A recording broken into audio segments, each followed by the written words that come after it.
ठिकाणाला जेव्हा world heritage site म्हणून डिक्लेअर केले जातं तेव्हा युनेस्कोच्या मार्फत त्या स्थळाचं संवर्धन आणि जतन केले जातं. या वर्षी रायगडांची तपासणी झालेली आहे. शिवाजी महाराजांचा कुठलाही किल्ला जागतिक वारसा स्थळात नाही, यावर्षी तपासणी झालेली आहे.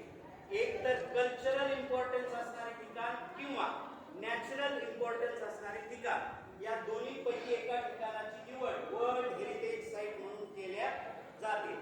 हे ठिकाण 1983 ला डिक्लेअर केलेलं आहे. आणि आता तुम्हाला काय करायचंय, हे सगळं पाहिल्यानंतर तुम्ही फोटो काढा. तुम्हाला माहिती दिलेली आहे, याचं एक प्रोजेक्ट तयार करायचा शाळेत गेल्यानंतर. इंग्रजीत करा, हिंदीत करा किंवा मराठीत करा. आपल्याला 10वीच्या वर्गासाठी 5 मार्कासाठी हा प्रोजेक्ट आहे. आणि तुम्ही इंग्रजीत करा, कुठल्याही विषयात करा, यांचे फोटोग्राफ्स काढा. World heritage site I have visited या नावाने एक प्रोजेक्ट तयार करायचा.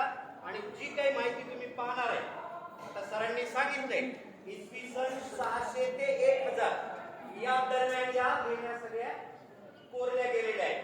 ज्यापैकी 1 ते 12 या बौद्ध लेण्या आहेत, 13 ते 29 या हिंदू लेण्या आहेत आणि 29 ते 34 या जैन लेण्या आहेत.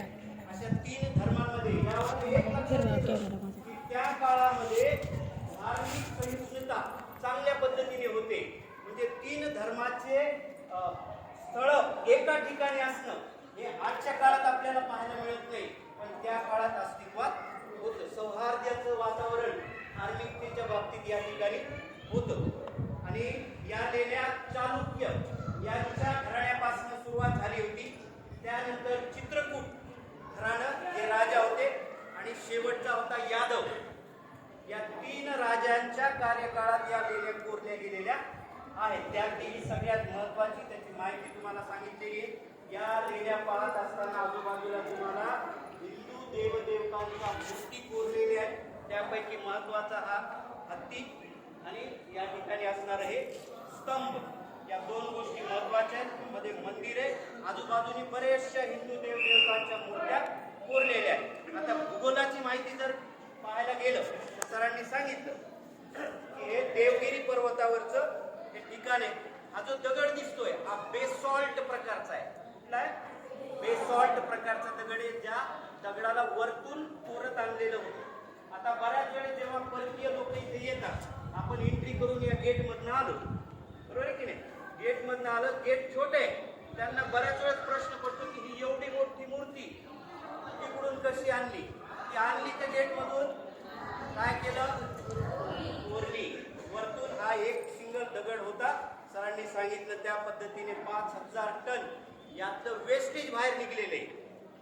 एक कोरत असताना जो दगड निघलेला आहे तो वेस्टेज निघलेला आहे. दुसरी गोष्ट, आता कल्पना करा 6000 ते 1000 हा काळ लाईट होती का त्यावेळेस? मग या ठिकाणी अंतर्गत ज्या अंधार दिसतोय लेण्यामध्ये, काय केलं याच्यामध्ये? कशा पद्धतीने कोरीव काम केलं असेल? कशा पद्धतीने केलं असेल?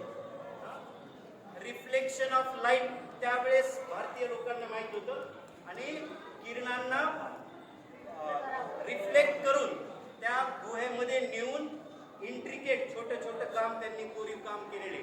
म्हणजे या स्थळाला भेट दिल्यावर आपल्याला लक्षात येतं की आपले पूर्वज हे किती महान होते आणि त्याची प्रचिती आपल्याला ही लेणी सगळी पाहिल्यानंतर मिळणार आहे.